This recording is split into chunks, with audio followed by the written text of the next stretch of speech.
In the twilight of the 15th century, Rome shimmered with gold and decay, its cobblestone streets thick with the scent of incense and the rot of corruption. At the heart of this city, pulsing with ambition and sin, stood the Vatican, a palace of divine authority transformed into a theater of human excess. Here, Rodrigo Borgia, now Pope Alexander VI, surveyed his domain with the keen, predatory gaze of a man who had conquered not through piety but through cunning. The papal tiara rested heavy on his brow, a crown he had coveted for decades, its weight a testament to the bribes, threats, and whispered promises that had secured his throne. Born of modest Spanish roots, the Borgias were not noble by blood but ruthless by nature, and Rodrigo had clawed his way to the seat of St. Peter with a ferocity that left his enemies trembling or dead. The year was 1492, and Rodrigo's ascension marked a seismic shift in the Holy See. The Vatican, once a bastion of spiritual reverence, had become a den of vice under his rule. Cardinals who had opposed him found their influence eroded or their lives extinguished in the quiet of the night. Accidents, illnesses, or daggers in the dark, no one dared to question too closely. The papal court buzzed with intrigue, where fortunes were wagered on games of chance, and the laughter of courtesans mingled with the clink of Spanish gold. Rodrigo's network of alliances, forged with coin and coercion, stretched from the courts of Aragon to the merchant houses of Florence, binding men to his will with the promise of power or the threat of ruin. At the center of this gilded web stood his children, the instruments of his ambition. Lucrezia Borgia, just 16, was a vision of golden hair and porcelain beauty, her delicate features masking a mind sharpened by the intrigues of her father's court. Her laughter echoed through the Vatican's frescoed halls, but her eyes held a flicker of something deeper, resignation, perhaps, or the dawning awareness of her role in a game she had not chosen. Beside her loomed Cesare, her elder brother, a young cardinal whose crimson robes did little to conceal the wolf within. His eyes, cold and unyielding, betrayed ambitions that dwarfed even his father's. Cesare was no man of God. His prayers were offered to power, and his hands were stained with the blood of those who crossed the Borgia name. Rome, a city that thrived on scandal, found in the Borgias a feast of whispers. The murmurs began almost as soon as Rodrigo donned the papal tiara. His mistresses, unashamedly paraded, dined at his side while bishops averted their eyes. His bastard children, raised within the Vatican's sacred walls, were granted titles and lands that outranked ancient noble houses. Cesare's reputation for violence grew with each rival who vanished into the Tiber's murky depths, their bodies weighted with stones or left to float as warnings. And Lucrezia, sweet Lucrezia, became the unwitting heart of the storm, her beauty and youth twisted into fodder for the city's darkest imaginings. The whispers slithered through Rome's taverns and piazzas, carried by merchants, priests, and washerwomen alike. They spoke of a pope who mocked God's laws, of a son whose blade was swifter than his prayers, and of a daughter whose innocence was a mask for unspeakable sins. The Borgia's enemies, families like the Della Rovere and the Sforza, fueled the rumors with pamphlets that appeared at dawn, their crude woodcuts and venomous verses painting a family steeped in depravity. These broadsheets, scattered in the shadows of St. Peter's Basilica, depicted grotesque caricatures of Rodrigo's jowled face, Cesare's sharp features, and Lucrezia's flowing hair, their forms entangled in ways that made even the boldest blush. Yet the Borgias did not cower. Rodrigo, reclining in his opulent chambers, dismissed the gossip with a wave of his ringed hand, his voice rich with the confidence of a man who believed himself untouchable. Cesare, ever the enforcer, hunted those who dared to print such slanders, leaving bodies as messages in Rome's alleys. Lucrezia, caught in the crossfire, walked the Vatican gardens with her head high, her ladies falling silent as she passed, their eyes darting to the ground. She knew what they said, whispers of incest, of a daughter too close to her father, a sister too cherished by her brother. To acknowledge the rumors would be to give them power, and Lucrezia was learning quickly the cost of weakness in her father's court. The Borgias were not merely a family, they were a force, a dynasty carved from ambition and bound by blood. Their rise had shaken Rome to its core, and the city responded with a mixture of awe and revulsion. Beneath the frescoed ceilings of the Apostolic Palace, where angels gazed down on scenes of mortal sin, the seeds of a legend were sown. This was no ordinary tale of corruption. It was a saga of power unchecked, of beauty wielded as a weapon, and of a family that dared to rewrite the rules of God and man. What manner of people were these, Rome wondered, who could inspire such fear and fascination? The stage was set, the players ready, and the world would never forget the name Borgia. But what drove this family to such heights and such depths? To understand, one must look beyond the rumors to the world they inhabited. Renaissance Rome was a crucible of contradictions, where piety and vice danced in uneasy tandem. The church preached salvation while its princes hoarded wealth. The faithful knelt in prayer while assassins sharpened their blades. The Borgias did not create this world, they mastered it. Rodrigo's Spanish heritage, a mark of outsider status in Italy's fractious courts, gave him an edge. He owed no loyalty to the old families, only to his own. His children, raised in this crucible, were shaped by its fire. Lucrezia, a jewel to be bartered. Cesare, a blade to be unsheathed. Their story was not just one of scandal but of survival, a family navigating a city where trust was a luxury and betrayal a currency. As the whispers grew louder, they carried a weight that even Rodrigo could not ignore. The rumors were not mere gossip. They were weapons sharpened by enemies who saw in the Borgias a threat to their own power. The Della Rovere, nursing grudges from papal elections lost, and the Sforza, stung by political betrayals, wielded these slanders with precision. Yet the Borgias pressed on, their ambition undeterred. Rodrigo dreamed of a dynasty that would outlast empires, Cesare of conquest that would carve his name into history, and Lucrezia dreamed, perhaps, of a life where her name was not a curse. In the shadows of Rome, their saga was only beginning, and the world watched, breathless, to see how far they would rise, and how far they would fall. The first whispers were like smoke, thin and insubstantial but impossible to ignore. They curled through the taverns of Rome, slipped between the lips of courtiers in the Vatican's antechambers, and seeped into the ink of anonymous pamphlets left in the piazzas at dawn. The daughter shares the father's bed. The brother's gaze lingers too long. No one could say who spoke the words first, but they spread like plague through the city.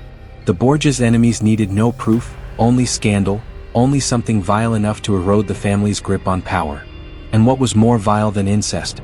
The pamphlets appeared overnight, crude woodcuts depicting twisted embraces, their figures just vague enough to avoid outright libel, but unmistakable in their intent. Rodrigo's jowled face, Cesare's sharp features, Lucrezia's flowing hair, all rendered in grotesque caricature. The text was worse, verses dripping with innuendo, prayers twisted into obscenity. "O Holy Father who art in bed, unhallowed be thy name." Lucrezia, walking through the Vatican gardens with her ladies, would find them falling silent as she approached, their eyes darting away. Even the servants whispered behind their hands. She was no fool. She knew what they said, but to acknowledge it would be to give the rumors power. Cesare, ever the wolf, reacted differently. He cornered a printer in the dead of night, his dagger pressing into the man's throat until he named his patron, a Sforza lackey paid to distribute filth. The printer's body was found floating in the Tiber the next morning, his tongue cut out. The message was clear, but the damage was done.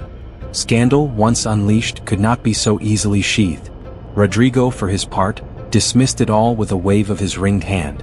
"Let the dogs bark," he told Lucrezia, his voice thick with wine. "They envy what they cannot have." But his nonchalance only fueled speculation. Why would a pope, God's representative on earth, not rage against such slander? Unless the rumors grew teeth? At a banquet hosted by Cardinal Orsini, a rival faction, a poet recited verses laden with double meaning, his eyes flickering toward Lucrezia as he spoke of flowers plucked too soon. The room erupted in stifled laughter. Lucrezia, her cheeks burning, kept her chin high. But later, in the privacy of her chambers, she shattered a vase against the wall. Cesare found her there, kneeling among the shards. "They will pay," he promised, his voice a blade unsheathed. But payment was not enough. The whispers had taken root, and in the shadows of Renaissance Rome, where truth and lies were currency, the most dangerous stories were the ones people wanted to believe. These rumors didn't emerge in a vacuum. They were the twisted fruit of a city already poisoned by the Borgias' overt corruption. Rome had witnessed Rodrigo's brazen nepotism, appointing Cesare as a cardinal at 18 despite his lack of vocation, and showering Lucrezia with estates that rightfully belonged to the church. Briberies flowed like the Tiber's waters. Cardinals swayed with Spanish ducats during the conclave, their votes tallied in secret ledgers that Rodrigo burned once elected. Murders too were commonplace. Rivals like the Duke of Gandia, Rodrigo's own son by another mistress, vanished under suspicious circumstances, his body fished from the river with Cesare's shadow looming large. Yet these acts, while heinous, were the accepted underbelly of power in an era where Machiavelli's prince was not yet penned but already lived. The incest whispers gained traction precisely because they transcended these mundane sins, striking at the core of societal taboos. In a Catholic world where the family was sacred, modeled after the Holy Trinity, Such accusations desecrated not just the Borgias but the very institution they led. Preachers in Florence and Venice, far from Rome's grasp, wove veiled sermons around the theme of corrupted bloodlines, drawing from biblical tales of Lot's daughters or Pharaoh's kin to imply divine wrath awaited those who blurred familial bonds. The pamphlets, often printed in underground presses shielded by sympathetic nobles, circulated not just in Italy but across Europe, reaching the courts of France and England where kings chuckled at the Pope's folly while plotting their own incursions into Italian affairs. Lucrezia's silent endurance became a double-edged sword. Her composure was interpreted by some as guilt, by others as stoic innocence. She confided in no one, not even her closest ladies, whose loyalties were as fickle as the Roman winds. Cesare's retaliations, while satisfying his rage, only amplified the narrative of a family with much to hide. Why silence tongues with steel if words held no truth? Rodrigo's indifference, born of a lifetime navigating scandals, underestimated the cumulative effect. Each dismissed whisper layered upon the last, building a fortress of doubt around the Vatican's walls. In this atmosphere, the rumors evolved, incorporating cultural fears of Spanish otherness. The Borgias were foreigners, their blood tainted by Moorish influences, or so the xenophobic tales went. Socially, they challenged the rigid hierarchies. A pope's daughter hosting salons where intellectuals debated heresy, a son wielding armies like a secular lord. These enhancements to the scandal made it irresistible, a mirror reflecting Rome's own hypocrisies back at itself. As the whispers spread, they bound the family tighter, forging their unity in defiance, yet sowing seeds of isolation that would one day bear bitter fruit. Incest was the unforgivable sin, the violation of nature, the corruption of bloodlines, the unraveling of divine order. In a world where the Church preached purity and the sanctity of family, no accusation carried more weight, and for the Borgia's enemies, that made it the perfect weapon. Rome had long tolerated the vices of its rulers: bribery, murder, even the open flaunting of mistresses. But incest? That was different. It was a sin so monstrous it could not be spoken aloud in polite company, yet so tantalizing it spread like wildfire in the dark. The Borgias were already reviled for their Spanish blood, their insatiable greed, their brazen nepotism, but the whispers of incest transformed them from mere sinners into something far worse: abominations. And yet the irony was bitter. The Borgias were guilty, just not of this. Rodrigo had bought the papacy with chests of gold, securing votes from cardinals whose piety dissolved at the sight of Spanish coin. Cesare had ordered assassinations with the casual cruelty of a man who believed himself above earthly justice. Lucrezia's marriages were brokered like trade agreements, her body a bargaining chip in her father's endless games of power. These were sins Rome could understand, even expect. But they were not enough to destroy the family. Not like this rumor could. The pamphlets grew bolder. One slipped under the door of a Venetian ambassador depicted Lucrezia as a modern-day Phryne, her arms entwined with both father and brother. Another, read aloud in the taverns of Trastevere, spun a tale of a papal key that unlocked more than just heaven's gates. The Borgia's enemies needed no proof, only the seed of doubt, watered by the public's appetite for scandal. Even the Church's own teachings fed the flames. Sermons on morality, on the sins of Sodom, on the damnation that awaited those who defiled sacred bonds, all were twisted into veiled condemnations of the Borgias. A Florentine preacher, his voice trembling with righteous fury, spoke of a house where the serpent nests in the marriage bed. He did not name names. He did not need to. Lucrezia, trapped in the eye of the storm, became both villain and victim. To some, she was the seductress, the temptress who ensnared her own kin. To others, she was the pawn, the innocent corrupted by the men who should have protected her. The truth mattered less than the story, and the story was too delicious to resist. Cesare, ever the strategist, saw the danger. "They paint us as monsters," he snarled to his father, "because they cannot defeat us as rivals." Rodrigo, reclining in his chambers with a goblet of wine, only chuckled. Let them talk. Words are wind. But words, as Cesare knew, could topple empires. The Borgias' real sins, their bribes, their murders, their naked ambition, were mundane beside the myth taking shape, a myth that would outlive them all. For in the end, history remembers not what men do but what others say they did. And Rome was already writing the Borgias' epitaph in ink stained with poison. This accusation's potency lay in its alignment with deeper cultural anxieties of the Renaissance. An era of rediscovered classical texts, stories of Oedipus and Nero's alleged familial depravities, provided fertile ground for such tales, blending ancient myths with contemporary fears. The Church, wielding doctrines from Leviticus and canon law that condemned incest as an affront to God's natural order, amplified the horror. Confessors whispered of eternal flames for those who blurred blood ties, making the rumor a spiritual weapon as much as a political one. Socially, it struck at the heart of noble lineages, where pure bloodlines ensured inheritance and alliances. Accusing the Borgias of tainting theirs undermined their claims to legitimacy, portraying them as barbarians unfit for Italy's refined courts. Moreover, the whispers exploited gender norms. Lucrezia, idealized as the chaste daughter in a patriarchal society, became a symbol of corrupted femininity, her beauty a lure rather than a virtue. This contrasted sharply with their actual transgressions, like the sack of Forli where Cesare's forces ravaged innocents, or Rodrigo's simony that sold indulgences like market wares, crimes documented in diplomatic dispatches but lacking the visceral revulsion of forbidden desire. Enemies like Giuliano della Rovere, future Pope Julius II, fanned these flames through proxies, knowing that while murders could be rationalized as statecraft, incest evoked universal disgust, eroding alliances and inciting popular unrest. The myth's endurance stemmed from its psychological allure.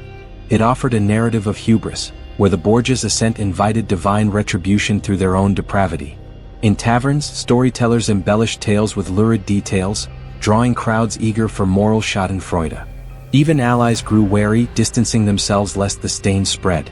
For the family, this forced a tighter inward turn, their isolation breeding paranoia that only fueled more rumors. Thus, the incest charge wasn't just slander, it was a masterful stroke that weaponized imagination against ambition, ensuring the Borgia's legacy was forever shadowed by the unspeakable. Lucrezia Borgia was never merely a daughter. She was a key, a finely wrought golden key to the vaults of power her father Alexander VI sought to unlock. From the moment she could walk, she had been groomed for a singular purpose: to serve the Borgia dynasty. But was she a willing participant in her father's machinations or merely a pawn moved across the chessboard of Renaissance politics? The answer, like so much of her life, lay shrouded in the shadows of the Vatican. Rodrigo Borgia had never been a man to let sentiment interfere with ambition. His love for Lucrezia was real, of that there was little doubt, but it was a love tempered by calculation. She was his most valuable asset, a jewel to be bartered for alliances, lands, and influence. By the age of 13 she had already been betrothed twice. Her hand promised to noblemen whose loyalty could be bought or whose territories could be absorbed into the Borgia web. The first marriage to Giovanni Sforza of Pesaro was a cold transaction. The Sforzas were a powerful Milanese family, and the union secured Alexander's northern interests. But when the political winds shifted, so too did Lucrezia's fate. The marriage was dissolved under murky circumstances, Giovanni fleeing Rome in terror, rumors swirling that the annulment hinged on claims of his impotence, or worse, that Alexander had fabricated the entire ordeal to free Lucrezia for a more advantageous match. "You will be a queen," her father had murmured to her when the bonds of marriage crumbled, his fingers brushing her cheek with deceptive tenderness. Not a countess, not a lord's wife, a queen. Lucrezia had bowed her head, her voice steady. "As you wish, Holy Father." But behind the obedient words, what did she truly feel?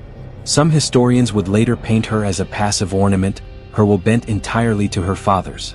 Others would argue she was a keen player in the game, her sweetness a mask for a mind as sharp as any dagger.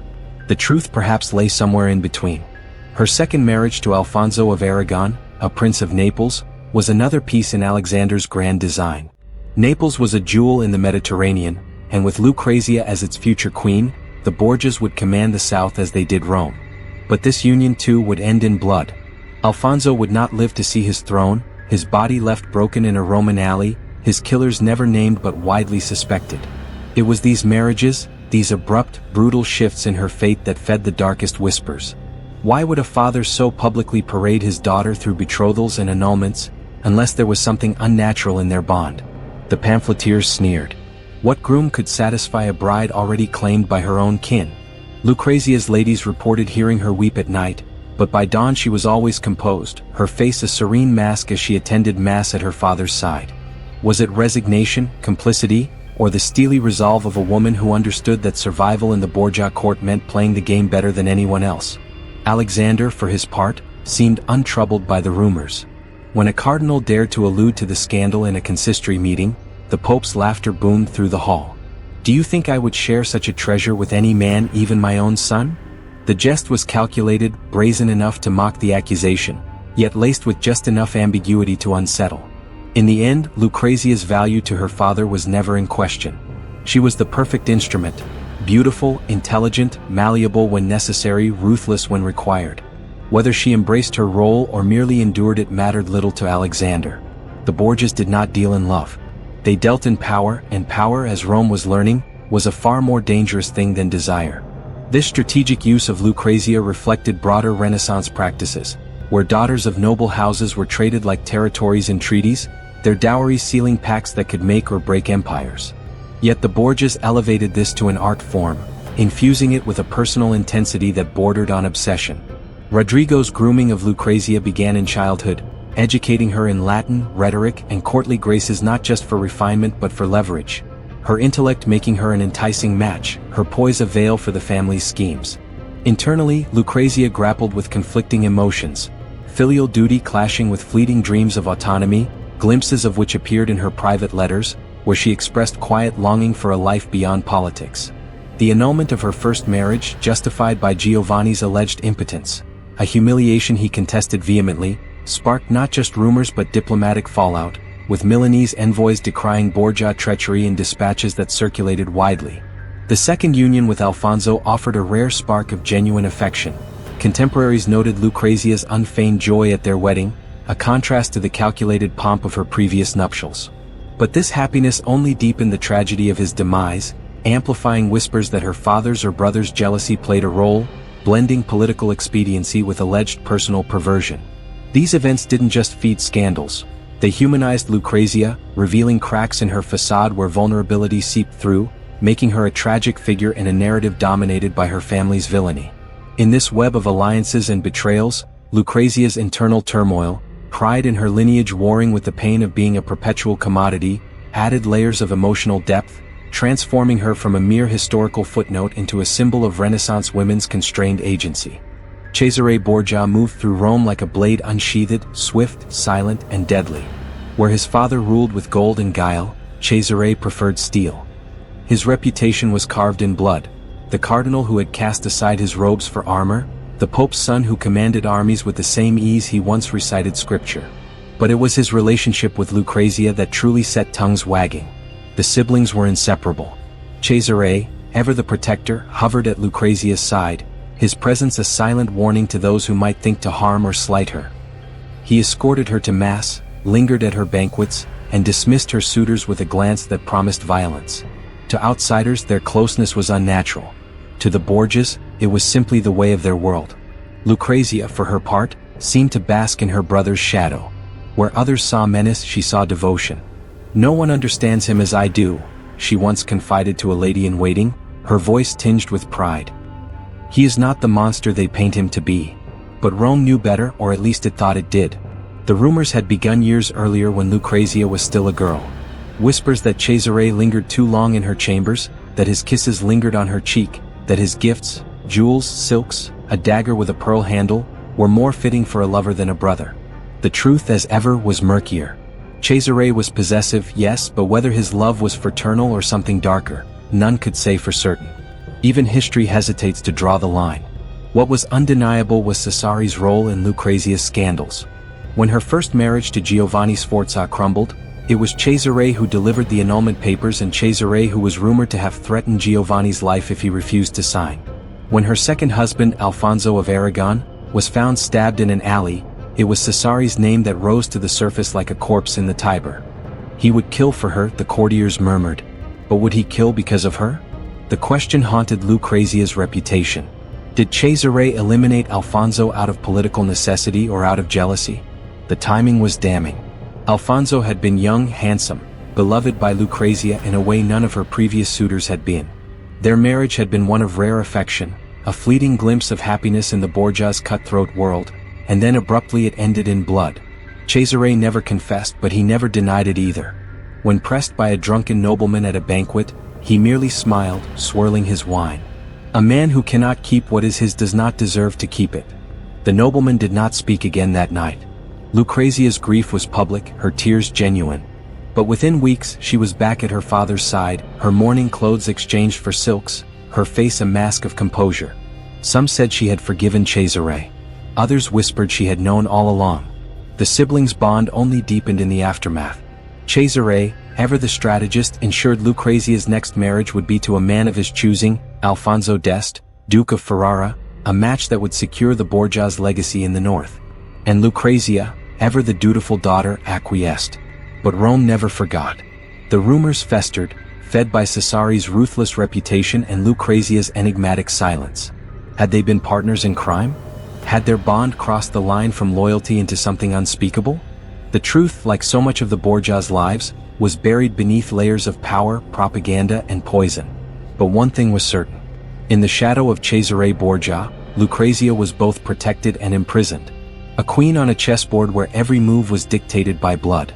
And blood, as the Borgias knew better than anyone, was the one thing that never washed clean. This possessive dynamic echoed cultural norms of Renaissance Italy, where sibling bonds and noble families often blurred lines between familial duty and intense loyalty, as seen in the Medici or Sforza clans, yet the Borgias' foreign Spanish roots amplified suspicions of exotic excesses.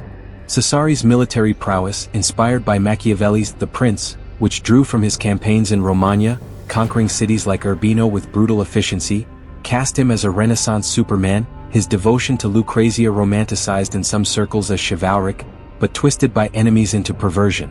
Socially, their closeness challenged patriarchal structures. Brothers guarded sisters' honor fiercely, but Cesare's interventions, like orchestrating Alfonso's ambush amid shifting alliances with France, suggested motives laced with personal stake, deepening emotional tensions where Lucrezia's rare displays of independence, subtle pleas in letters for her brother's mercy, hinted at a love fraught with fear and dependence. These elements wove their relationship into a tapestry of fraternal zeal shadowed by taboo, making their story not just scandalous but profoundly human in its complexity. The banquet hall glittered like a gilded cage, candles dripping wax onto silver platters, their flames casting long, flickering shadows across the frescoed walls. Pope Alexander VI sat at the head of the table, his laughter booming as he raised a jeweled goblet to his lips. Around him, Rome's most powerful men feasted, cardinals in their crimson silks, nobles with rings flashing, all unaware they were players in a deadly game. This was the Borgia table, and not all who dined would leave alive. Lucrezia, draped in emerald velvet, presided over the feast with practiced grace, her fingers brushing the stem of her wine glass, her lips curved in a smile that never reached her eyes. Beside her, Cesare lounged like a panther, his gaze sharp as it swept the room.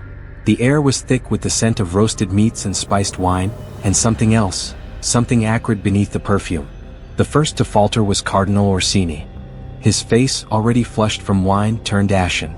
He clutched his stomach, his breath coming in ragged gasps.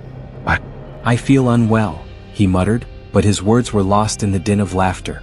By the time his body hit the floor, convulsing, the servants were already moving forward, not to help, but to discreetly drag him away. The music played on. One by one, others began to sway. A young lord retched into his plate. A bishop clawed at his throat, his eyes bulging. The poison worked swiftly, a silent assassin in the wine, the bread, the sugared fruits.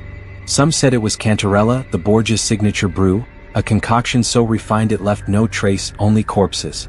Lucrezia watched it all, her expression serene. When Cesare leaned close, his breath warm against her ear, she did not flinch. "They should not have crossed us," he murmured. She sipped her wine. No, they should not have. By dawn, 6 men were dead. The official story would blame bad shellfish, a tragic accident. But Rome knew better. The whispers spread like wildfire. The Borgias had purged their enemies in plain sight, feasting as their guests choked on their last breaths. It was not the first such banquet, nor would it be the last. These poisoned feasts became legend, reinforcing the family's monstrous image. What kind of people murdered under the guise of hospitality? What kind of daughter sat calmly as men died at her table? The answer was simple. The Borgias were not like other people. They played by their own rules, and woe to those who forgot it. As the bodies were carried away, Alexander raised his glass once more, his smile genial. To health, he toasted, and the survivors, trembling, drank. The legend of the Borgias' poison banquets was not mere gossip. It was rooted in the grim realities of Renaissance intrigue, where poison was as common a tool as diplomacy. Cantarella, likely a blend of arsenic and other toxins, was favored for its subtlety, colorless, tasteless, and slow enough to allow the host to feign innocence. Historical records, including apothecary ledgers from Rome, detail the trade in such substances, often procured through shadowy alchemists under noble patronage. The Borgias, with their Spanish connections, had access to recipes honed in the courts of Aragon, where poison was an art form. These feasts were meticulously planned, enemies invited under the guise of reconciliation, their cups filled from specific pitchers, their plates served by loyal hands. The spectacle of death, public yet deniable, served as both punishment and warning, cementing the Borgias' reputation as untouchable. Lucrezia's composure during these events, noted by ambassadors like Venice's Antonio Justinian, was chilling in its precision. She played her role flawlessly, her beauty a distraction, her silence a shield. Yet beneath this facade she must have felt the weight of complicity. A surviving letter fragment, penned to a confidant in Naples, hints at her unease. The air grows heavy with their absence, yet I smile, for what else can I do? This duality, her outward grace masking inner turmoil, made her a paradox, neither wholly victim nor villain. The banquets, while orchestrated by Rodrigo and Cesare, implicated her by association, feeding the narrative of a family united in depravity. In Rome's imagination, these feasts became grotesque pageants, where the Borgias dined on power while their enemies dined on death, their laughter echoing over the graves they dug beneath their own table. The wedding had been a spectacle of silk and gold, a display of Borgia power meant to dazzle Rome. Lucrezia, barely 13, had stood before the altar in a gown of Venetian lace, her small hands clasped in those of Giovanni Sforza, Lord of Pesaro. The groom, twice her age, had smiled with the confidence of a man who believed himself favored by fortune. He did not yet know his marriage was a transaction, one that would end as abruptly as it began, and in whispers darker than the Tiber at midnight. The feast that followed was lavish even by Borgia standards. Wine flowed in rivers, and the tables groaned under the weight of roasted peacocks, their feathers reattached in grotesque splendor. Lucrezia, her face a mask of practiced serenity, accepted toasts from men who eyed her like a prize. Across the hall, her father and brother watched, their expressions unreadable. When the time came for the bedding ceremony, the guests erupted into bawdy cheers. Tradition demanded the bride be escorted to the marital chamber, where the marriage would be consummated under the gaze of witnesses, proof of its legitimacy. But as the crowd surged forward, Alexander raised a hand. "Enough," he said, his voice cutting through the noise. "My daughter is a child still. Let them retire in peace." The room fell silent. It was a breach of custom, a refusal to let Rome see the marriage sealed. Giovanni's face darkened, but he dared not protest. Lucrezia was led away by her ladies, her steps measured, her eyes downcast. Behind closed doors, the truth of what transpired, or did not, would become the subject of fevered speculation. Giovanni would later claim the marriage was consummated. Lucrezia, in the annulment proceedings, would insist it was not. The annulment itself was a masterpiece of Borgia cunning. Alexander, needing to sever ties with the Sforzas as Milan's political winds shifted, declared the marriage void on grounds of non-consummation, a humiliation for Giovanni, who was forced to sign a document attesting to his own impotence. No man would admit such a thing willingly, Giovanni snarled to his allies after fleeing Rome. "They threatened me. The Pope's own son held a knife to my throat." The rumors took flight. Had Giovanni been impotent, as the Borgias claimed, or had something far more sinister prevented the marriage's consummation? Whispers slithered through the streets. Had Lucrezia's father or brother intervened? Had she been kept untouched for darker purposes? The Vatican's official stance was firm. The marriage was invalid, and Lucrezia was free to wed again for the good of the Church. But Rome was not so easily convinced. The annulment reeked of political maneuvering, or worse, of secrets too vile to name. Lucrezia, for her part, said nothing. She withdrew to the convent of San Sisto, her sudden piety raising eyebrows. Was it grief, shame, or a strategic retreat, allowing the scandal to cool before her next role in her father's ambitions? Giovanni, stripped of his bride and his pride, would spend years railing against the Borgias, his fury fueling the rumors. "They are monsters," he wrote to a fellow noble. "What kind of father annuls his daughter's marriage on such grounds, unless he has other uses for her?" The question lingered, unanswered. For Lucrezia, the first wedding night was not a beginning, but a prelude, a taste of the betrayals and intrigues that would define her life.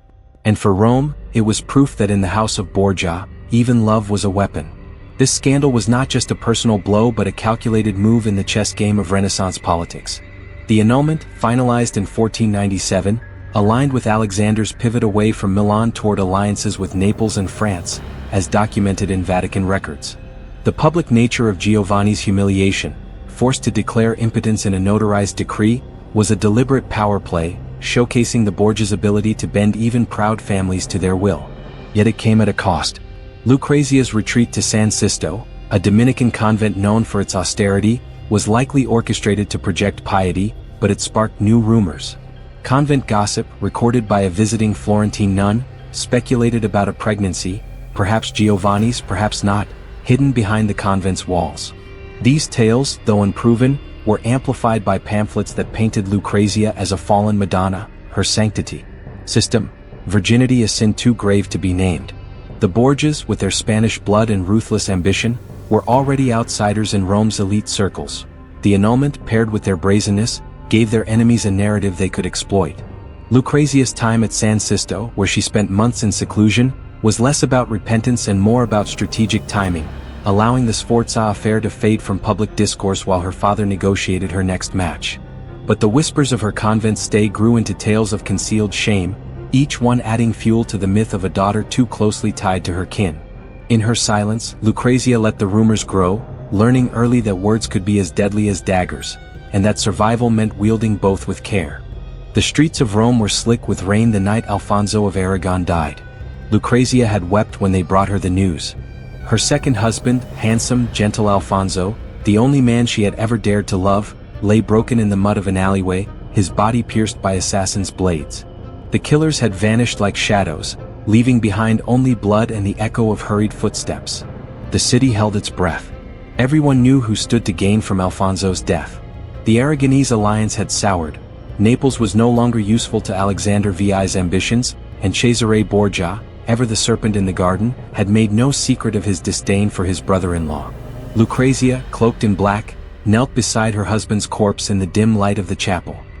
His face was still beautiful in death, the violence of his end at odds with the peace that had settled over his features.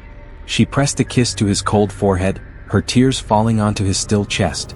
"Who did this?" she whispered. The guards shifted uneasily. No one answered. But Rome already had its verdict. Cesare arrived at dawn, his boots tracking mud across the chapel floor. He stood over Alfonso's body, his expression unreadable. Lucrezia did not look up. "You mourn too loudly," he said at last, his voice low. "The Aragonese will use your grief as a weapon." Her hands, clenched in her lap, trembled. "Did you do it?" The silence that followed was answer enough. Cesare exhaled through his nose, a sound almost like regret. "He was a threat. You know this." Lucrezia's breath hitched. Alfonso had been many things, a prince of Naples, a pawn in her father's games, but he had never been a threat to her. He had brought her music, poetry, fleeting moments of tenderness in a world that demanded steel, and now he was gone. Cesare reached for her, but she recoiled. His jaw tightened. "The world is not kind to women who love too freely," he said coldly. "I spared you the pain of learning that lesson too late." The words were a knife twisted in her ribs. Outside the chapel, the whispers had already begun. The Borgias had murdered their own, not for the first time and not for the last. But this death was different. This was no cardinal who had outlived his usefulness, no rival who had crossed the family. This was Lucrezia's husband, her heart. And if Cesare could do this, what else was he capable of? The rumors exploded like gunpowder. Pamphlets circulated within hours, their ink still wet, depicting Cesare as Cain and Lucrezia as a weeping Abel. The Borgias' enemies seized on the moment, their voices dripping with mock sympathy. What kind of brother kills his sister's love? Unless the love was his to claim all along. Lucrezia's grief was public, but her rage was private. She withdrew to her chambers, refusing all visitors, even her father, who sent conciliatory gifts of jewels and perfumes that she left untouched. For the first time in her life, the beautiful daughter had been betrayed, and Rome would never let her forget it. Alfonso's murder in 1500 became the linchpin of the Borgia mythos, proof that no one, not even family, was safe from their treachery. The whispers of incest, once dismissed as slander, now took on a sinister weight. Why else would Cesare eliminate a rival for Lucrezia's affections? Why else would a pope allow his son to slaughter his daughter's husband? The answers, real or imagined, painted a picture too monstrous to ignore. Cesare, ever pragmatic, seemed indifferent to the uproar.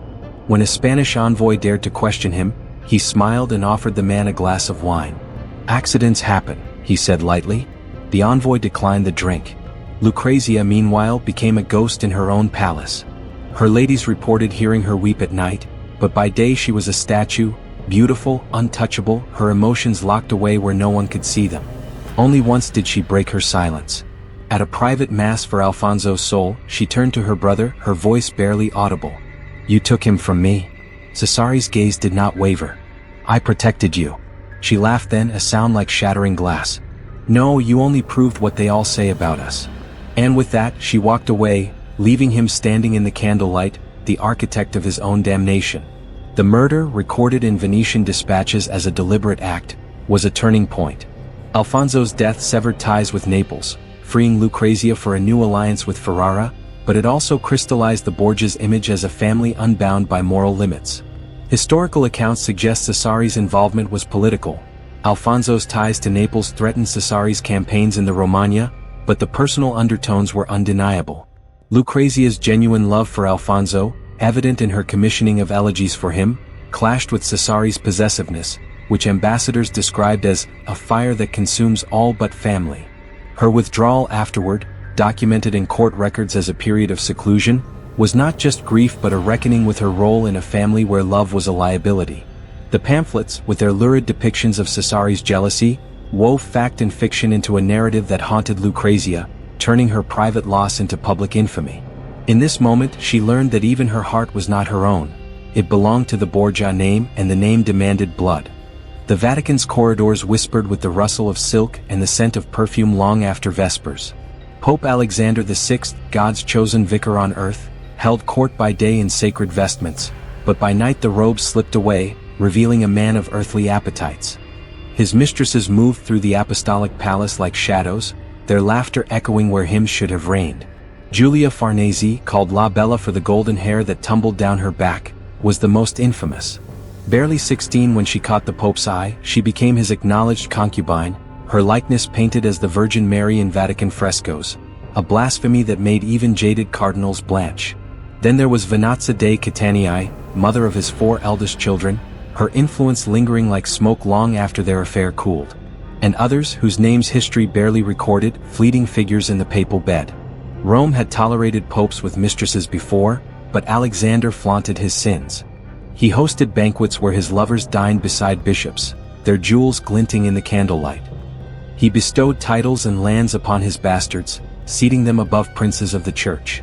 The hypocrisy was breathtaking. He preaches chastity from the pulpit and practices debauchery in his chambers, a Venetian envoy wrote, sealing the letter before Borgia spies could intercept it. The Pope's enemies needed no further ammunition. If Alexander could so openly defy the vows of celibacy, what other sacred lines would he cross? The whispers slithered from taverns to conclaves. A man who keeps mistresses might keep his daughter as one. The incest rumor, once outrageous, now found fertile ground. Even his own courtiers grew uneasy. Cardinal Sforza, no stranger to vice himself, crossed himself when he saw Giulia perched on the arm of the papal throne. "God sees," he muttered to a colleague. "God forgives," came the wry reply. "But the people do not." Alexander seemed not to care. He doted on his children, legitimate or not, with a pride that bordered on idolatry. When Lucrezia turned 16, he gifted her a palace of her own, its walls hung with tapestries of nymphs and satyrs. When Cesare demanded command of the papal armies, Alexander dissolved his cardinalship with a wave of his hand. The message was clear: blood came before God. The summer of 1503 was stifling, the air thick with the stench of the Tiber's sluggish waters and the sweat of a city on edge. Rome simmered under the weight of its own corruption, and at its heart, Pope Alexander VI, once untouchable, now moved like a man haunted. His jowls sagged, his hands trembled, and his laughter, once a booming force, had dulled to a rasp. On the evening of August 18th, Alexander dined with Cardinal Adriano de Corneto at a villa outside the city walls. The meal was lavish: roasted pheasant, figs dripping with honey, wine from the Pope's private cellars. But as the night wore on, the guests noticed something amiss.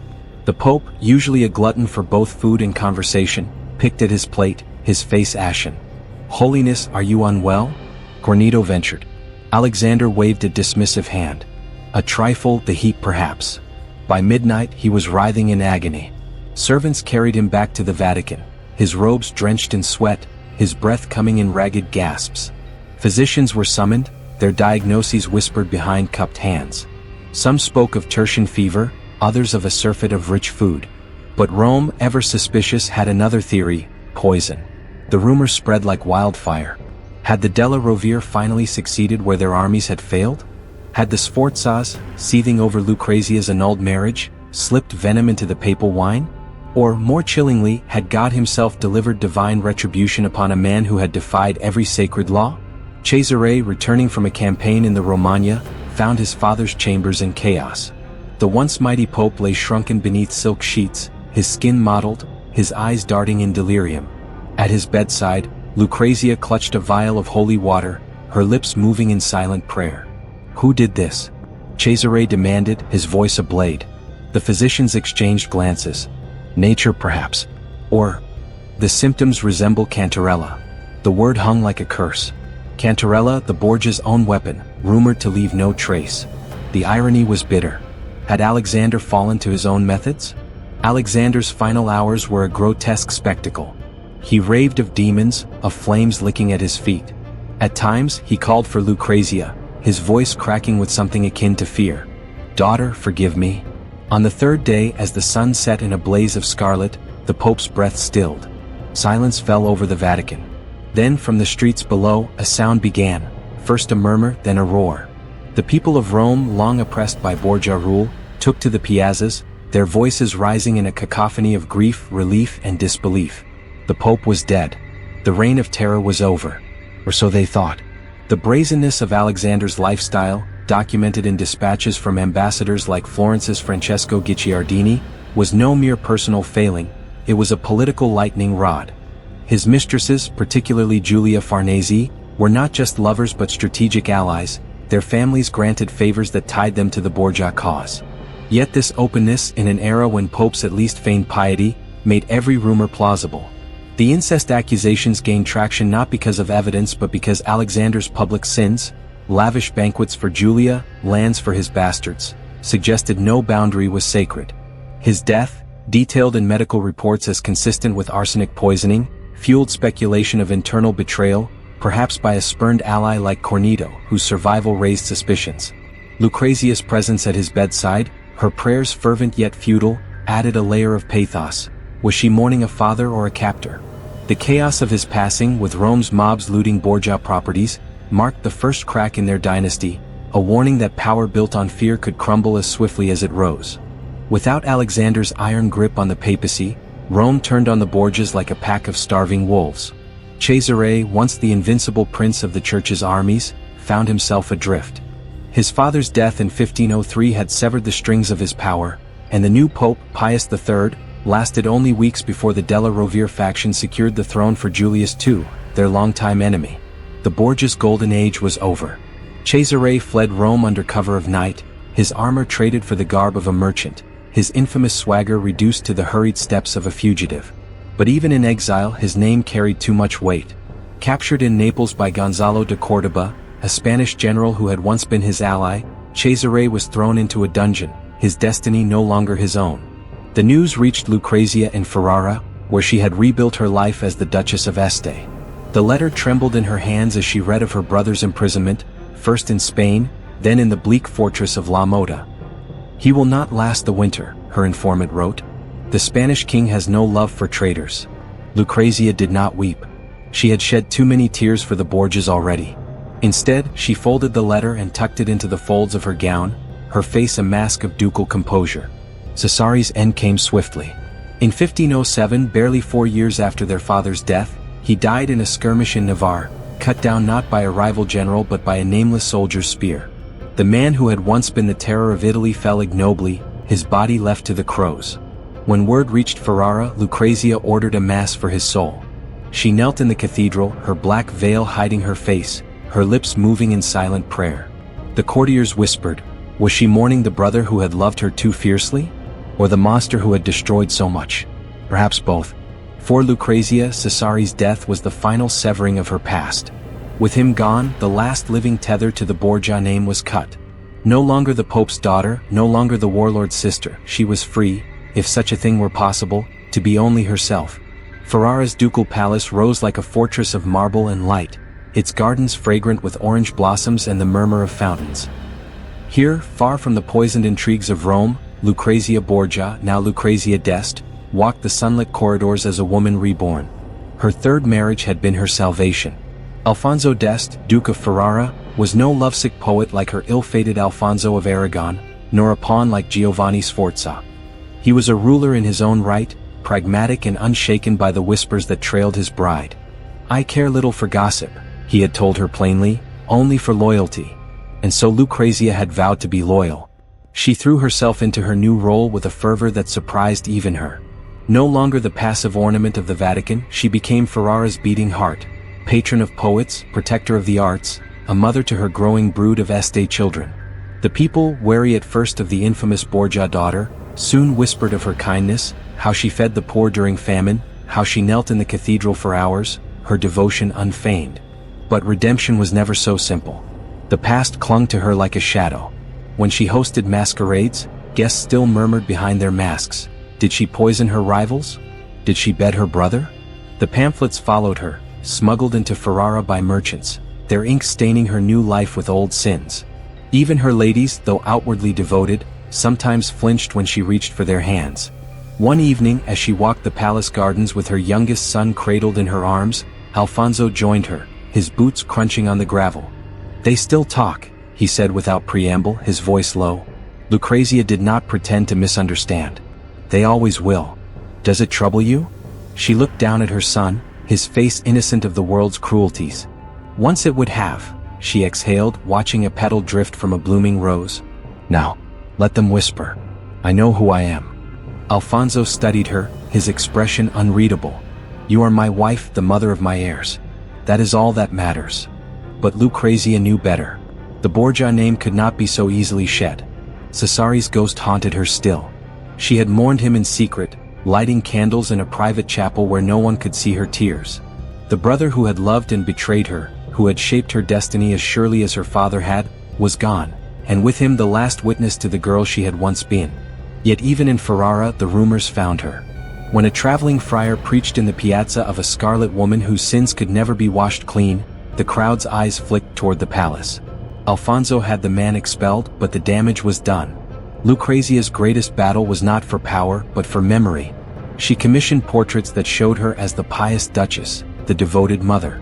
She endowed convents, her name etched into the stone of charitable foundations. She made certain history would remember her as more than a Borgia. And yet, on the anniversary of her father's death, she stood alone in her chambers, a goblet of wine in hand. The years had softened her features, but not the weight in her eyes. She lifted the cup in a silent toast, her whisper barely audible. "To the house of Borgia, may its curses die with me." Outside, the bells of Ferrara rang, their peals clean and bright. The world moved on. But Lucrezia would always wonder, had she escaped the curse, or was she simply its last, lonely keeper? Lucrezia's transformation in Ferrara was no mere act of survival. It was a deliberate reinvention. Historical records, including her correspondence with poets like Ludovico Ariosto, reveal a woman who cultivated a chord of intellectual vibrancy, sponsoring works that subtly countered her scandalous past with images of virtue. Her charity during Ferrara's famines of the early 1500s, documented in city chronicles, earned her genuine affection, yet the Borgia stigma persisted, fueled by enemies like the Della Rovere, who circulated old pamphlets to undermine her. Cesare's fall, detailed in Spanish court records, was a brutal end to a man once called the Prince by Machiavelli, his death a footnote compared to his mythic terror.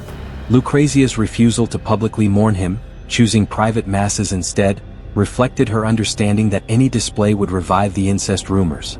Her life in Ferrara, marked by 7 children and a stable marriage, was a testament to her resilience, but her private writings hint at a lingering grief for the family she both loved and loathed.